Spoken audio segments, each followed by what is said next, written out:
അമ്മ ഓ നമ്മുടെ നേതാവിന്റെ കവലപ്രസംഗം ഇപ്പൊ എവിടാന്നറിയൂ? ഏത് നേതാവ്? അച്ഛൻ തന്നെ അല്ല, അവന് വേറെ ആര്? എവിടെയാണ്?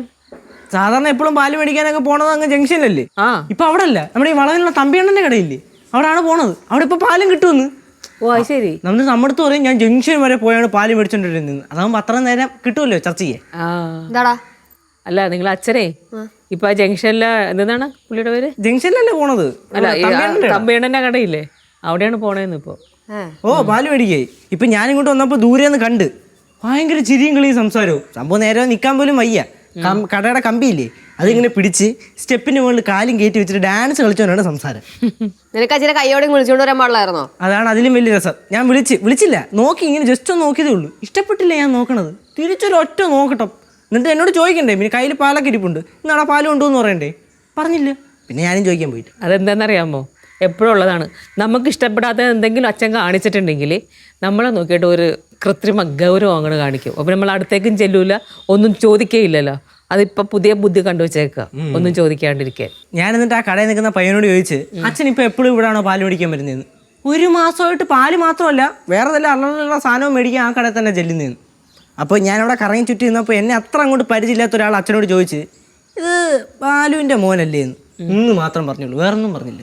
എന്നിട്ട് ഞാൻ വിളിച്ച്, അച്ഛാ വാച്ച വീട്ടിൽ പോകുന്നു, നീ ചെല്ലടാ.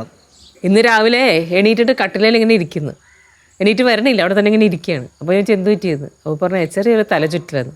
അപ്പോൾ ഞാൻ വിചാരിച്ചു ഒരു കട്ടൻ ചായ ഇട്ട് കൊടുക്കാമെന്ന് പറഞ്ഞ് ഞാൻ അടുക്കളയിലേക്ക് പോയിട്ട് കട്ടൻ ചായ കൊണ്ട് തിരിച്ചു ചെന്നപ്പോഴത്തേക്കും ആളെ കാണില്ല, മുങ്ങിയപ്പോൾ തന്നെ. ആദ്യം ഈ പാല് മേടിക്കാൻ പോക്കുണ്ടല്ലോ ജംഗ്ഷനിൽ, അത് വേണം നിർത്താൻ. രാവിലെ കുറച്ച് നടക്കുന്നത് നല്ലതാണല്ലോ എന്ന് വെച്ചാൽ ഞാൻ ഒന്നും മിണ്ടാത്തത്. അമ്മ അച്ഛനെ മുട്ട് വയ്യാത്ത കാര്യം അച്ഛന് നന്നായിട്ട് അറിയാവുന്നതല്ലേ. അപ്പൊ എന്ത് വേണം, ഒരു 1.5 മാസം അല്ലെങ്കിൽ 2 മാസം കംപ്ലീറ്റ് റെസ്റ്റ് എടുക്കണം. ഇത് അതിന് പറ്റൂലല്ലോ, ഇത് ചുമ്മാ ഇങ്ങനെ കറങ്ങി നടക്കുകയാണ്. ഇതിപ്പോൾ ചർച്ചയ്ക്ക് തൊട്ടടുത്ത് തന്നെ ആൾക്കാരെ കിട്ടിയപ്പോൾ ഭയങ്കര സന്തോഷം. എന്തോ 10-20 വയസ്സായവരുടെയൊക്കെ തോളത്തിങ്ങനെ തട്ടിട്ടൊക്കെയാണ് സംസാരിക്കുന്നത്.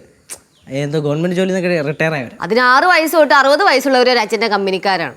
അമ്മ പിന്നെ അച്ഛനിപ്പോൾ മൊത്തത്തിൽ വയ്യ കേട്ടോ. ആ മുട്ട് പ്രശ്നമാടാ, അതുകൊണ്ട് ഏതെങ്കിലും നല്ല ഡോക്ടറെ കൊണ്ടേ കാണിച്ചത് മാറ്റം പറഞ്ഞാൽ അത് കേൾക്കത്തില്ല. അത് സൂക്ഷിച്ചില്ല പിന്നെ അത് അപകടത്തിലേക്ക് പോകും. പറഞ്ഞാൽ കേൾക്കണ്ടേ? വരട്ടെ, ഞാൻ പറയാം. പറയുമ്പോൾ ഇച്ചിരി സൂക്ഷിച്ച് പറഞ്ഞ, ചാടിക്കരുന്നൊന്നും സംസാരിക്കരുത് കേട്ടോ. ചാടിക്കറി സംസാരിച്ച എന്താ കുഴപ്പം? അച്ഛനെ തന്നെ വേണ്ടിയിട്ടല്ല നമ്മൾ ഈ പറയരുത്. നല്ല കാര്യം പറഞ്ഞാൽ അച്ഛന് പിടിക്കൂല, അതാണ് അച്ഛൻ്റെ പ്രശ്നം. സ്നേഹത്തോടെ പറഞ്ഞാൽ മതി. നിങ്ങൾ ഈ ചാടി പറയുമ്പോഴാണ് അച്ഛന് ദേഷ്യം വരുന്നത്. അച്ഛനെ നൈസായിട്ട് ഹോസ്പിറ്റലിൽ കൊണ്ടുപോടാ, നമുക്ക് നോക്കാം. വഴക്കായിട്ടൊന്നും പറയല്ല കേട്ടോ. നമ്മൾ ഒരു കാര്യം ചെയ്, ഒക്കത്ത് വെച്ചിരുന്ന് കൊഞ്ചിക്ക്. അല്ല പിന്നെന്ത് പറയാനാ? ബോധമില്ലല്ലേ സംസാരിക്കും. പറഞ്ഞിട്ട് കാര്യമില്ല.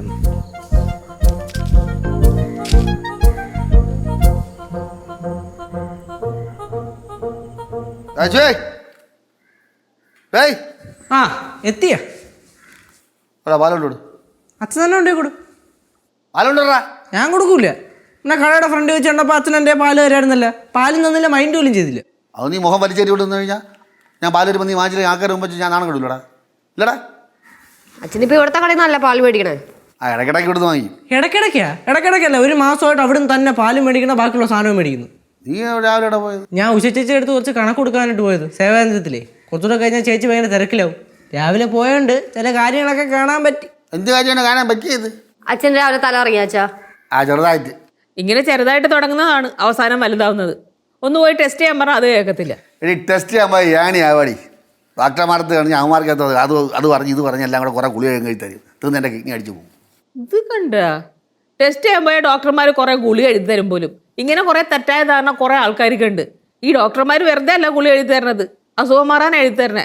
അത് കഴിച്ചിട്ടുണ്ടെങ്കിൽ പെട്ടെന്ന് അസുഖം മാറും. ഇത് തെറ്റിദ്ധരിച്ച് അവിടെ വീട്ടിൽ കുത്തിയിരുന്ന് അവിടെ തന്നെ ഇരിപ്പേ ഉണ്ടാവുള്ളൂ, പിന്നെ എടുക്കും മുകളിലോട്ട്. അല്ല, ഇത് ബാലുവിൻ്റെ കാര്യം തന്നെ പറഞ്ഞ പൊതുവെയുള്ള കാര്യം പറഞ്ഞതാ. അസുഖം വന്നിട്ടുണ്ട്, അത് ഡോക്ടറെ കാണിച്ച് മരുന്ന് കഴിച്ച് അത് മാറ്റിയെടുക്കണം. അതിനാണ് ഡോക്ടർമാർ അവിടെ ഇരിക്കണേ. ബാത്റൂമിൽ പോയിട്ട് ആ പറഞ്ഞത് ഇഷ്ടപ്പെട്ടില്ല എന്ന് എനിക്ക് മനസ്സിലായി. ബാത്റൂമിൽ പോകാൻ സമ്മതിക്കില്ലോടി? പോയിട്ട് പോകണ്ടെന്ന് ആരെങ്കിലും പറഞ്ഞു? അച്ഛാ നാളെ പോയാലും അച്ഛൻ സൈറ്റിൽ പോകുമ്പോൾ നടന്നു പോകണ്ട. പിന്നെ അങ്ങനെ ഓട്ടോയിൽ പോയാൽ മതി. ഓട്ടോയിൽ പോകാൻ? ഓട്ടോയ്ക്ക് പോകാനുള്ളതും തിരിച്ചു വരാനുള്ള കാശ് ഞാൻ തരും. ദിവസം തരുമോ? ദിവസം തരും. അപ്പോൾ ഒരു ഓട്ടോ ചെയ്യാം. മിക്കവാറും ഞാൻ ചെയ്യും. ബാലു, പിന്നെ ഒരു കാര്യം, നിങ്ങൾ ഈ മുട്ടിൻ്റെ കാര്യം ഇത് സീരിയസ് ആണ്. ഇത് വെച്ചോണ്ടിരിക്കാൻ പറ്റില്ല. ചെറിയ എന്തെങ്കിലും കാര്യം വന്നിട്ട് അത് വലുതാക്കി ആൾക്കാരുടെ മുന്നേ വലിയ ഷോ കാണിക്കും. എന്നാൽ വലുതായിട്ട് വന്നിട്ടുണ്ടെങ്കിൽ അത് വെച്ചോണ്ടെങ്കിൽ ഇരിക്കുകയും ചെയ്യും. ബാത്റൂമിൽ പോയിട്ട് നടക്കണത് നോക്കിക്കേ. എവിടെങ്കിലും ഇരുന്ന് കഴിഞ്ഞാൽ പിന്നെ അച്ഛന് നിക്കാൻ വയ്യ, നടക്കാൻ വയ്യ, അനങ്ങാൻ വയ്യ. ചാ നടക്കുന്നതൊക്കെ കൊള്ളാം. ഇങ്ങനെ വെച്ചോണ്ടിരുന്നു കഴിഞ്ഞാ പിന്നെ പിന്നെ വീൽ ചെയർ വാങ്ങിക്കേണ്ടി വരും. എടാ അതോടെ ഉദ്ദേശിച്ചാ നീ അത് നേരത്തെ ഇതിനൊക്കെ കണ്ടുമുട്ടിയത്. ആ എനിക്കേതോ കണ്ടത് ശനി പിടിച്ച സമയത്താണ് നിങ്ങളെ കണ്ടത്. അല്ല എനിക്കേതോ കണ്ടത് ശനി പിടിച്ച സമയത്താണ് ഞാൻ നിങ്ങളെ കണ്ടതെന്ന് പറഞ്ഞതാ. നൈസായിട്ട് ബാത്റൂമിൽ കയറിയതാട്ടാ. നമ്മളെ ചവിട്ടി കൂട്ടാനുള്ള ദേഷ്യമുണ്ട് അച്ഛന്. ഉറപ്പല്ലേ?